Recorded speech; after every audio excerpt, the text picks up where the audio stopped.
Alright, magandang gabi ulit sa inyo mga ka-action, mga kakamping. Maraming salamat na po sa lahat natin ng mga viewers Luzon, Visayas at Mindanao all over the world. Welcome naman sa ating panibagong video, panibagong reaction mga ka-action, mga kakamping. Eto ho mga ka-action, may gusto lang ho ako na i-share ho sa inyo. Itong pagbira ni Attorney Yossi Claire Castro dito sa kay Anjo Eliana. Tagos na tagos talaga ito. Ito talaga ang isa sa mga hinahangaan ko na kung bumwelta ito si Attorney Yossi Claire Castro, talagang may sense. May sense ho talaga mga ka-action, mga kakamping. So, alam naman po natin, noong September 21 nagkaroon nga ng trillion piso march, di ba? Noong September 21, na kung saan may nakikita din tayo na nakilahok ang mga artista, nakisama sila sa atin sa panawagan ng accountability or pananagutan. Isa na dyan, sila Vice Ganda, Ann Cortez, sino pa ba yun ang iba? Basta, mayroon nandun, di ba? Pero dito kay Anjo, napapanood ko sa Facebook, iba. Oo, iba mga ka-action. Masasabi ko talaga, DDS na siguro ito.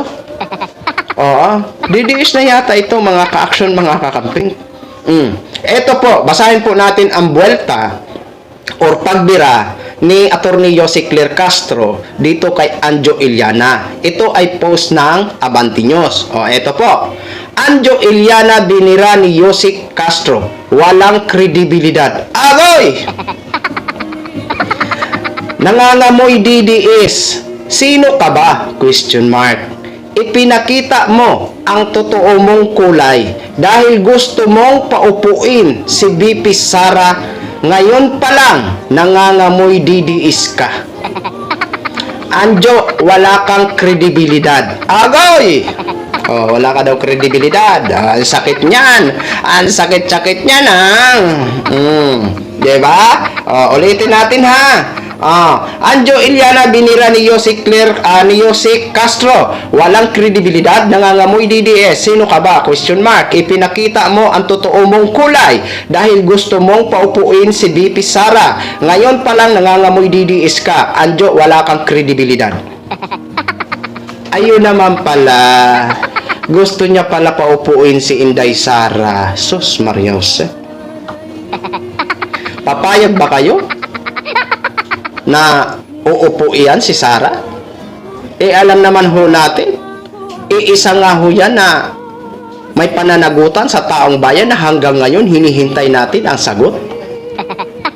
Di ba? Papayag ba kayo na paupuin si Vice President Sara? Papayag ba tayo na mag-resign si Mr. President Bongbong Marcos at ang papalit si Vice President Sara?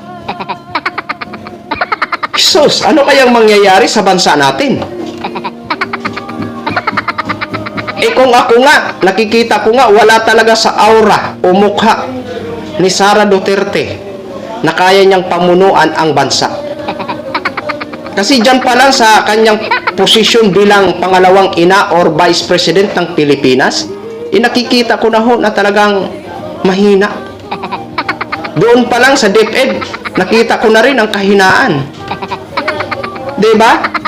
Itong mga nakaraang buwan, ano bang ginagawa niyan? Diba? Travel. Yung doon sa dahig, naiintindihan ko yun. Kasi nandun ang kanyang tatay. Pero doon sa mga iba-ibang bansa na nagta-travel siya, sus, Maria Jose. Diba? Sa tingin mo ba, mawalang galang na sa inyo, Anjo Eliana, papayag kaya ang majority na Pilipino na paupuin si Vice President Sara? Papayag kami, uupo lang siya sa upuan. Pero sa pagka-presidente, hindi ho siguro papayag ang majority na Pilipino na uupo yan bilang isang presidente. Diba? Kung gusto nyo talaga ng tanong ko lang sa'yo, yung ba yung mga sinasabi mo regarding ba para sa bayan ba yan? Kung para sa bayan yan, bakit, ito tanong lang ha, kung para sa bayan talaga ang sinasabi mo, Bakit gusto mo po upuin si Vice President Sara na alam mo naman na may pananagutan din yan sa atin na bilang isang taong bayan? 'Di ba? Oh, ano ba yan ang kanyang pananagutan? Yung regarding sa mga di umano nakatanggap sa mga confidential fund. 'Di ba? Na naging sanhi ng kanyang pagka-impeach doon sa House. Tapos ngayon gusto nyo paupuin si Vice President Sara? Oh my God. So yun lang ho, mga ka-action, mga kakamping no, share ko lang ho sa inyo yan. Maraming salamat po sa lahat natin ng mga viewers Luzon, Visayas at Mindanao all over the world. Ako po, ang inyong lingkod, si The Action Man. Good evening, everyone!